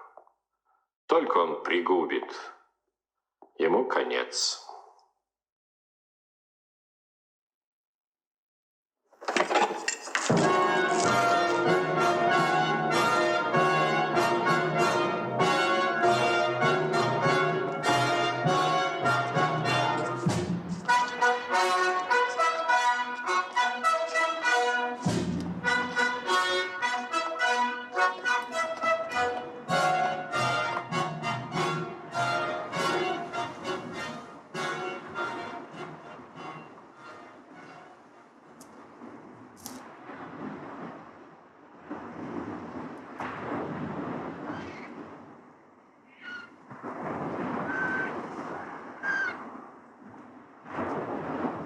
Мне совестно, Гораций, что я с Лаэртом нашумел. В его несчастьях я вижу отражение своих и помирюсь с ним. Но зачем наружу так громко выставлять свои печали? Я этим возмутился. С счастливым возвращением в Данию, Ваше Высочество. Благодарю покорно, сэр. Ты знаешь, что можешь? Нет, милорд. Милейший принц, если бы у Вашего Высочества нашлось время, я передал бы вам что-то от Его Величества. Я запечатлею это глубоко в душе, но пользуйтесь шляпой по назначению и место на голове. Ваше Высочество, благодарю вас. Очень жарко. Напротив, очень холодно, ветер с севера. Действительно, несколько холодновато, ваша правда. Однако, принц, по приказу Его Величества, довожу до вашего сведения, что он держит за вас пари на большую сумму. Да что же он прозакладывал? На днях, сэр, к здешнему двору прибыл Лаэрт. Настоящий джентльмен, полный самый законченный достоинств. Зачем приплели вы этого джентльмена? Лаэрта? Да, Лаэрта, сэр. Речь идет о том совершенстве, с чем он владеет оружием. По общему убеждению, ему нет там равных. Какое у него оружие? Рапира и кинжал. Оружие двойное, что дальше? Король, сэр, утверждает, что из 12 схваток с вами Лаэрт одержит верх не более чем на 3 удара. Это можно было бы немедленно проверить, если бы Ваше Высочество соблаговолили ответить. А если я отвечу нет? Я хотел сказать, милорд, если бы вы ответили согласие.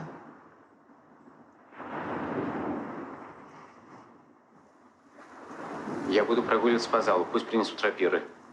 Можно ли именно так передать ваши слова? Именно так, сэр. С прекрасными, какие вам заблагорассудится прибавить. Поручаю себе своей преданности, Ваше Высочество. Честь имею. Честь имею. Честь имею.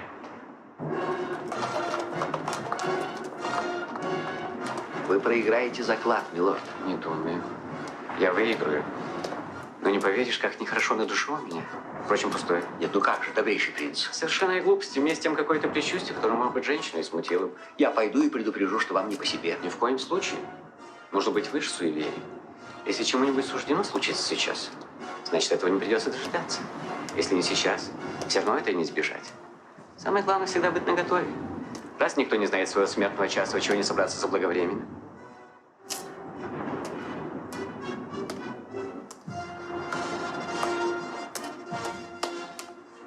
Будь что будет.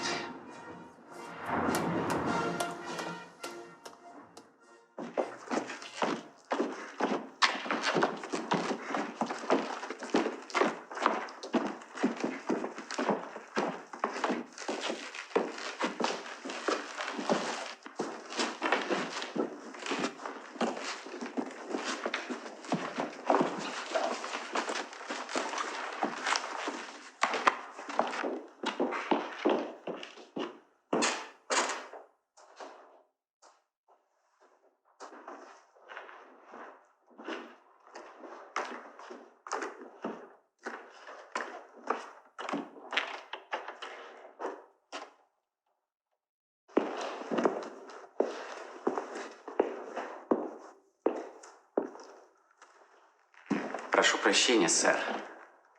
Я был неправ. Собравшиеся знают, да и вам могли сказать, в каком подчас затмении бывает ум мой. Все, чем мог задеть и ваши чувства, честь и положение, прошу поверить, сделала болезнь. Раз Гамлет невменяем и нанес Лаэрту оскорбление. Оскорбление нанес не Гамлет, а совсем другой. Пусть знает все, я не желал вам зла. Ошибкой я опустил стрелу над домом и ранил брата. В глубине души, где ненависти собственное место, прощаю вас. Иное дело честь. Тут свой закон, и я прощать не вправе, пока подобных споров знатоки нас не рассудят. Но до той поры ценю предложенные вами дружбу и дружбой отплачу. Душевно рад. И с легким сердцем принимаю вызов. Приступим. Где рапиры? Раздайте им рапиры, Острик. Гамлет, известны вам условия? Да, милорд, вы ставите на слабость против силы. Правда, я обоих вас витаю. Для вас я очень выгодный соперник. Со мной рядом ваше мастерство, тем яростно не завлечь. Вы смеетесь? Нет. Жизни своей клянусь, что нет. Подать сюда вина. При первом и втором ударе принца и отражении третьего полить в честь Гамлета со всех бойниц из пушек. Король его здоровье будет пить. Сейчас в бокал жемчужину он бросит. Ценнее той, которой в венце 4 датских короля гордились. Начнемте.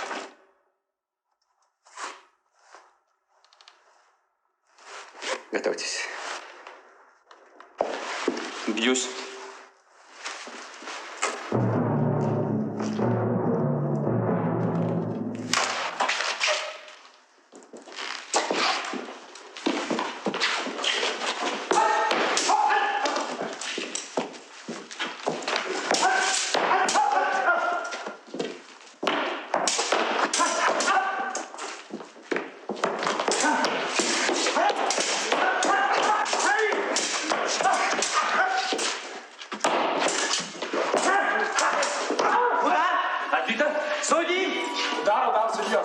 Возобновим.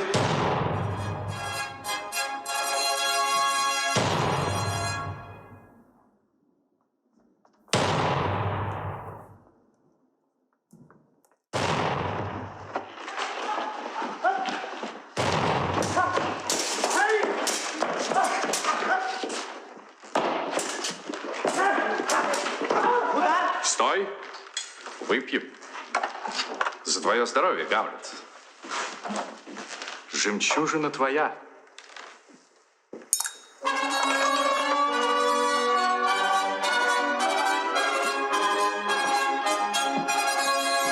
Вот твой бокал. Не время пить. Начнемте.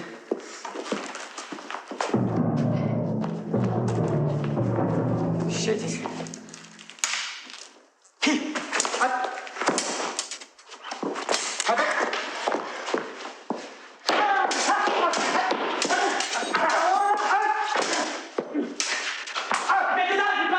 Удар не отрицает. Сын наш побеждает. Дай, Гамлет, оботру тебе лицо.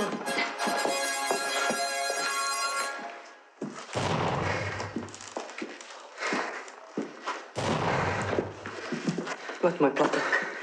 Как ты разгорячился.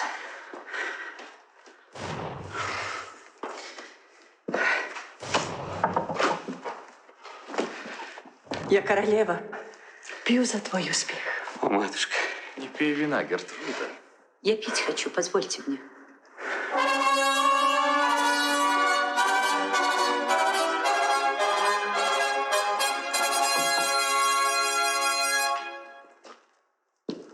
На этот раз, Лаэр, без баловства. Прошу вас нападать как надо. Боюсь, вы лишь играли до сих пор. Вы думаете? Ладно.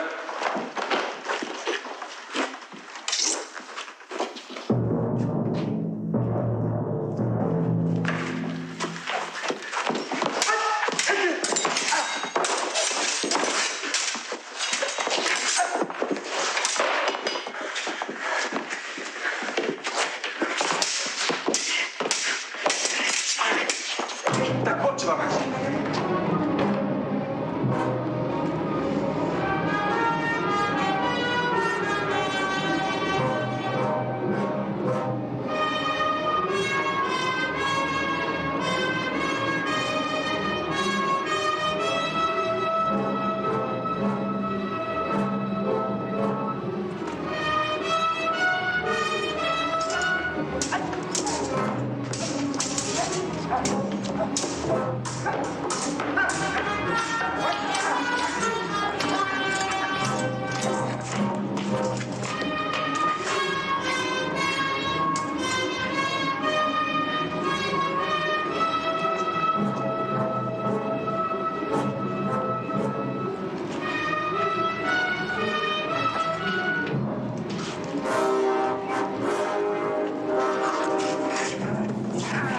Раздевайте их, так нельзя!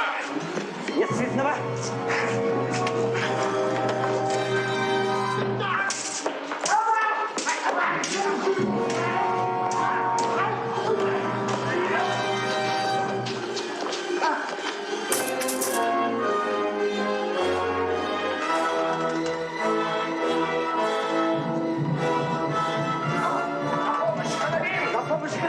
Что, королева? Обморок простой, при виде крови. Неправда, Гамлет. Бичо. Бичо. Отравлено. Ведь нас измена. Кто я виновник? Найди его! Искать недалеко. умерщвленный, нет тебе спасения. Всей жизни у тебя на полчаса. Рапира отравлена с голым острием. Король! Король самовиновник! Ах, рапира с ядом. Ступай, отравленная сталь, по назначению!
Дальнейшее молчание.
Где место происшествия? Какого? Печали небывалой. Это здесь.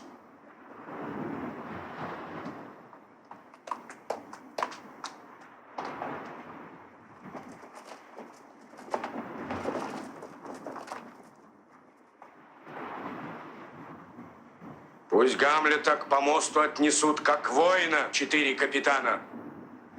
Будь он в живых, он стал бы королем заслуженно. Перенесите тело с военной музыкой по всем статьям церемониала. Уберите трупы. Средь поля битвы мыслимы они, а здесь не к месту, как следы резни. Команду к канонаде!